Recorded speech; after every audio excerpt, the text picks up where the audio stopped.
Good morning guys. Nakalimutan na ako nakasakuha ko guys. Hindi ko alam na kung nasaan.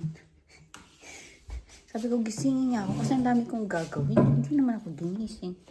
Anyway, ready tayo guys sa mga gagawin natin today. Kasi meron tayong bisita. Nandito yung mga anak ni Tony. Kasi kami ay magpapasko ng maaga. So, magluluto ako ng aming Christmas lunch. Okay na yung table. Inayos ko na dyan. And, magmamadali lang ako really quick. Wait lang, balikan ko kayo guys. Wait lang. Okay, ayan na guys. Mag-ready ako ng aking lulutuin guys. Magluto ako ng konti lang.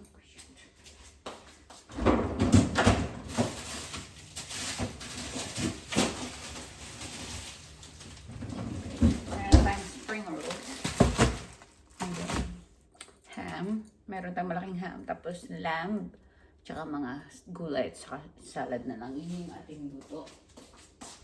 Hindi ko alam kung ano yung asawa ko, guys. And meron din pala akong fruits. Anyway, gawa muna ako ng glaze ng ham. So, meron tayong bisita, guys. Pag meron akong time, i-explain ko now or mamaya.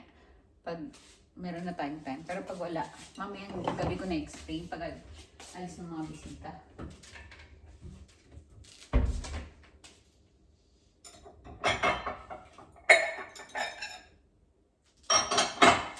So, gawa tayo ng pineapple honey glaze ham.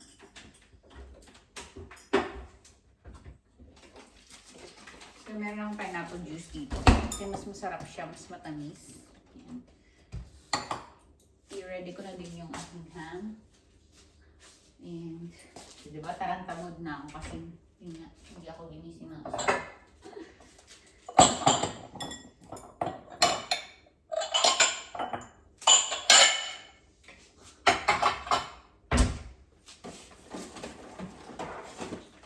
Baling, ito na siya, mustard,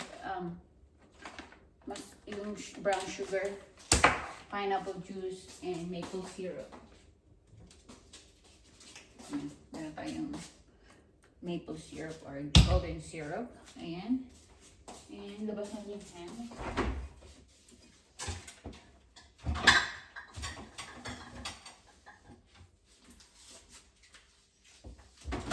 Ito yung ham.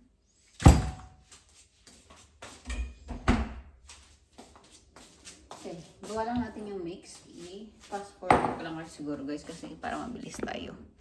At yan. Combine ko lang ito lahat. Yung sugar, pineapple juice, mustard, Dijon mustard, maple syrup, and yun na.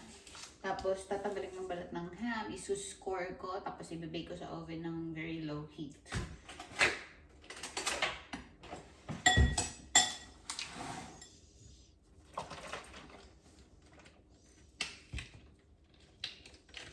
Oras na ba? Alas 10 na. 10:30 na siguro. Okay lang. Dami pa naman akong time.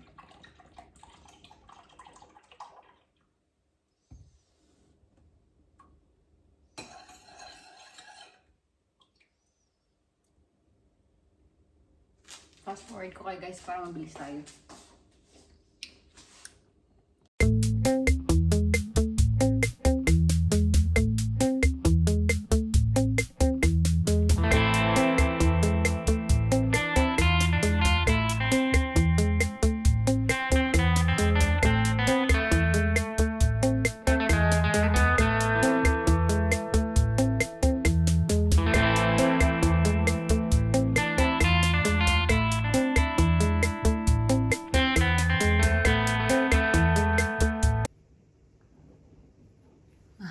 Guys.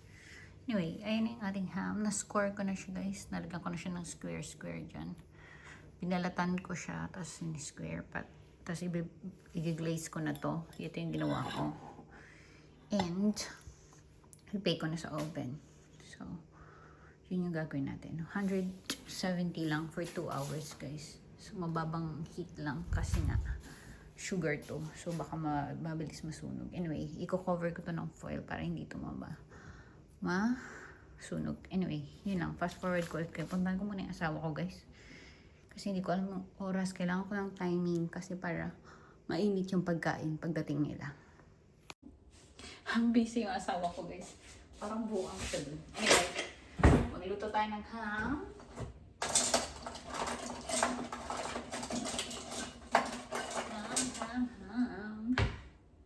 Actually, masarap siya, guys.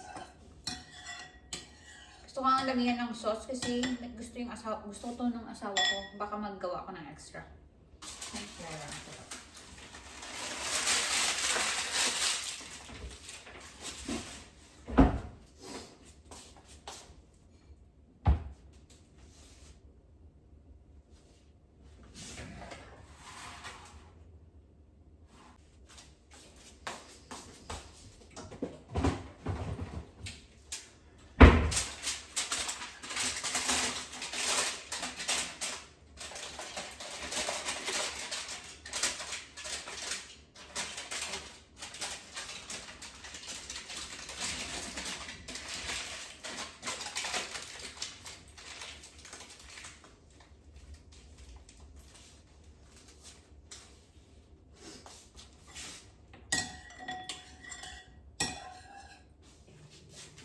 Glaze natin tong ham.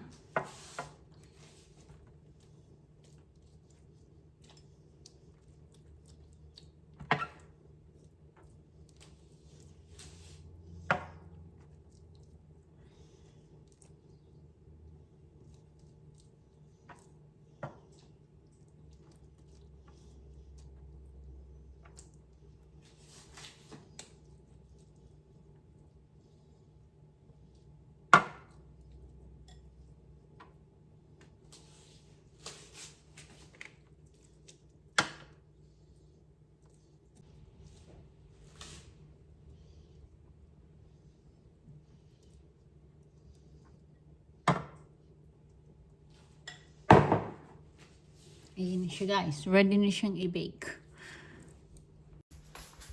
Okay. This time, samahan niyo akong magupit ng rosemary. Ay, madumi yung camera ko. Medyo malabo. But very windy. Stormy outside. Ito yung ating rosemary. Sobrang dami. Happy yung rosemary, no? Maggupit tayo.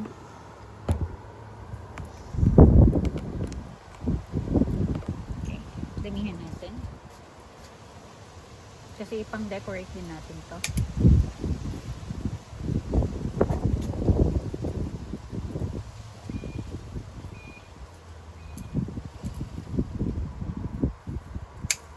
Sama na natin to. Pang decorate ko to.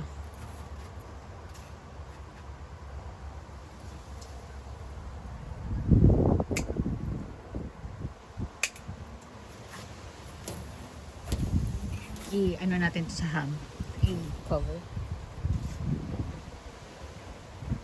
Anyway, magkat ako ng para sa akin lulutuin.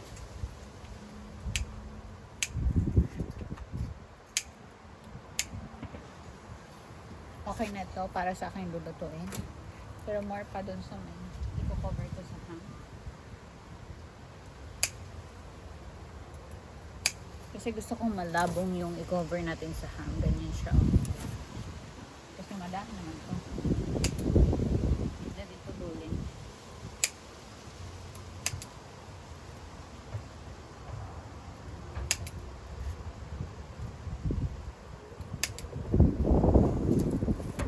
Okay na to. Ito yung para sa luluto ko. Ito yung para sa ham. Decoration. Let's go! Oh my God, guys, hindi nagre-record pala. Kanina pa ako salita ng salita. Anyway, meron tayo ditong lamb. Igagawa tayo ng crumbs niya lang. So, breadcrumbs, lamb chops, salt, pepper. Yung ganun lang ba? So, if nanonotice nyo guys, yung aking sobrang mabilis ang ano lang to. Sobrang mabilis ang lunch, Christmas lunch, dinner, Christmas lunch lang to guys. Kasi, alam nyo ba yung asawa ko? Pag ganitong season kasi guys, kilala niya ako. So, alam niyang lungkot-lungkutan ang person, no? Kasi Pasko, yun talaga yung nag-hit yung homesick ko. So, sabi niya, yung regalo niya sa akin is surprise. Surprise guys. So, na-excite ako. Kaya ganyan yung mata ko. Wala akong tulog ng ilang araw na. Na-excite ako kung ano yung niya, surprise niya. Sabi niya, wala kami dito. So, kailangan namin maagang dinner, Christmas dinner, kasama yung mga anak nila, ni Tony, yung mga bata, at saka mga apo. Pero yung sabi niya, yung mayroon akong deal. Yung deal lang is, may surprise ako sa'yo, pero hand carry lang dapat yung bag mo. Hand carry lang. So, meaning, pag hand carry, meaning, sasakay tayo ng aeroplano, no? Sabi ko, okay. Deal. 3 weeks pa lang kami dito, guys. Alam niyo ba? Exactly 3 weeks. In couple days. In 2 days. Ayun din yung alis namin. Alis kami within 2 days. So, 3 weeks lang tayo dito. Hindi na naman tayo maperme. Dora bells. Anyway, yun. Aalis tayo. Yun daw yung surprise ng asawa ko. Yun yung regalo niya daw sa akin. But yeah. Kaya ko naman yan hand carry. Hindi niya sinabi kung saan tayo pupunta. But sabi niya, pack your bags. We're going.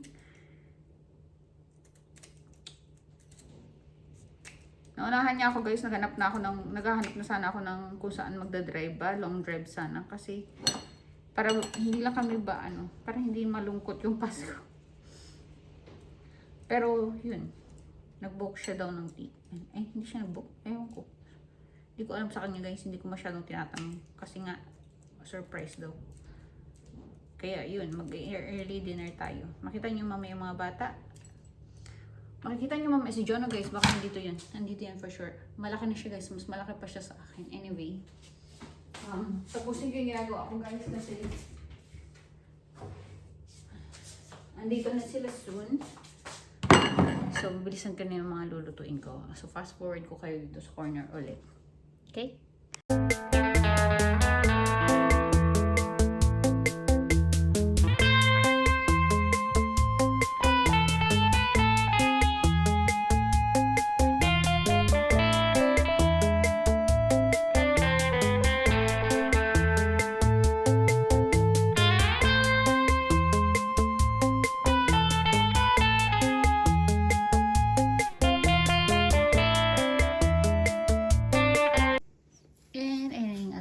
Chops guys, ilalagay na lang yan sa oven. Mabilis lang yan guys, hindi ko na yung gagawin yan. And maglinis lang ako dito, tapos gawin ko yung mga salad, pati tapos kakat ko yung fruits, i-charge ko muna kayo, so yun lang. And ito na yung ating ham, looking good, looking really good. Hey! Yay! How's that? Double wrapped. Double wrap. Oh, Here it comes. and Bluey shorts. What is it? Little boys for swimming. Oh, how good is she? Thank you. Oh, a book on how to drop the petrol tank in your racing. Okay, time check guys. 4 o'clock na, umalis na yung mga bisita. So ngayon, medyo may stress. Wala na nga ako tulog sa excitement eh. Na-stress naman sa problema. Ano ba yan? Nakakaloka to si Tony. Na-notice niya guys, yung passport niya is pa-expire na. So, international pala yung travel na sabi niya. So, ngayon, ang problema is pwedeng gamitin yung isa niyang passport. Pero kasi iba yung name doon sa passport na yun. So, ngayon, yung problema is tinatawagan namin yung Cathay na para ma-update yung kanyang ma-update yung kanyang details para sa staff travel. Kasi mag-staff travel kami, guys. So, ngayon, Ilang araw na tayo walang tulog, tapos hindi pala tayo makakaalis, no? And ano, yan. Yun. Medyo na-stress siya ng very light ngayon. Huwag nang lumayas na. Huwag na. Yun na lang guys. Wala tayong magagawa. Wala tayong magagawa at the moment.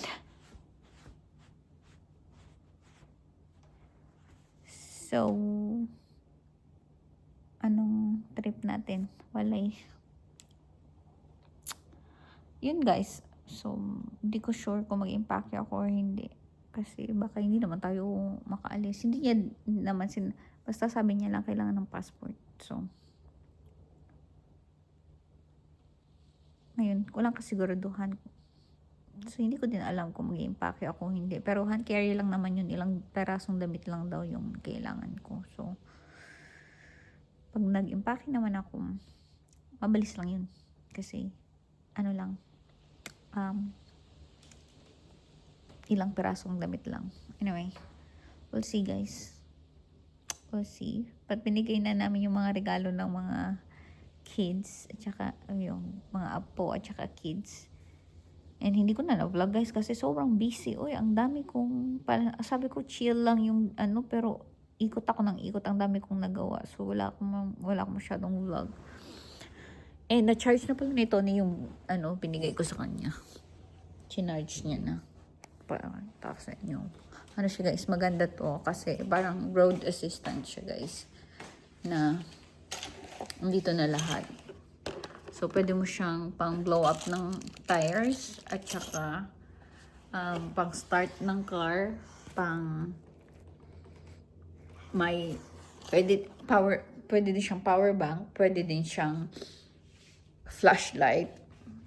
Pero yun, pang blow up siya ng car, ng start ng pag namatay yung battery mo, ganyan. So, parang all in one gadgets siya. Pakita ko sa inyo. Chinarge na nito. Akala ko nakamuta ng child. Ayan siya. Ito siya guys. Ayan. Ayan. So, Garage Hero yung ano niya. So, may ilaw. Yung ilaw niya nandito. Ayan yung mga lagsa dyan. Tapos, ito pala yung ilaw at saka yung charger dyan. Hindi ko alam kung ano yan, pero full charge na siya. And yung battery niya naglalast doon ng 9 months. Tapos, 27 tires yung kaya mong i-pump na tires. Sa full charge na ganito. Anyway, yun na yun. Charge. So, hindi ko alam kung mag-impake ako. Hindi. Mag-impake ka ba or hindi? So, lumabas na siya guys. Medyo na-stress siya. Hindi na lang ako masyadong nagpapakita na concern ako ba na yung alam niyo yun, hindi ko na pinapakita disappointment or something ako. Kaya sabi ko, okay lang yan babe. Kung hindi tayo makalis, okay lang. Ay, walang problema. Kasi, sorry na hindi, kasi yun yung sinasabi ko sa kanya eh. Last minute siya lagi eh. Hindi siya katulad ko na nag-organize. Eh ngayon, hindi ko nga to alam. So, siya yung ito nga yung regalo niya sa akin. So, hindi ko siya matulungan kasi siya yung lahat. And, last minute niya na inalala yung passport niya. So, sabi ko, yan kasi yung problema. Pag last minute, tas wala kang spare na time to walang plan B ba? Alam niyo yun. Pero syempre, hindi ko naman siya sinisisi guys. Kasi, nag-effort na nga na, i-surprise tayo. But yun nga, medyo may aberya. But, hindi naman big deal. Okay lang yan, guys. It's okay. Anyway. We'll see. Magluto tayo ng dinner mamaya. May natira pa naman pagkain, guys. Pero, pinauwi ko sa kanila.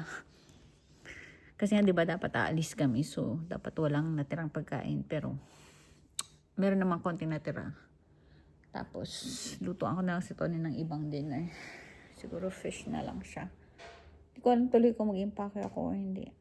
Pero mag-ayos na lang ako just in case. Kasi alam niyo naman na stop travel 2 hours before the flight. Carry bells lang. Punta ka lang airport and that's it. Okay? Ready to go ka na. So, dapat nakahanda na. Para pag na-change yung details niya. Usually daw kasi 2 to 3 days. So, hopefully maging early kasi message niya na urgent na. Kailangan aalis na kami in 2 days time. So, yeah. We'll see. We'll see. Anyway, mamaya na lang guys. Nakapag-impake na pala ako guys. Ito yung bag ko lang. Tapos hand carry lang talaga kami. Ganyan lang. Kasi maluwag pa nga yun kasi wala tong laman. Walang laman yung side na to. Walang laman yung side na yan. But that's okay. At least makapag-travel na merong peace of mind. Kasi meron tayong space. Yan. Tapos ito. Ano lang din to siguro mga 4 kilos lang yan. So yeah. Marami tayong space. But yun na yan. Eh naayos ko din pala yung problema kanina guys. Kudos naman dun sa dating kumpanya ni Tony, no? Ang bilis nilang mag-resolve ng problema, which is good. Hindi ko na kailangan alalahanin kasi okay na siya. But yun na. Toilet bag na nalalagay dyan and that's it. Tapos na. Ganun kabilis.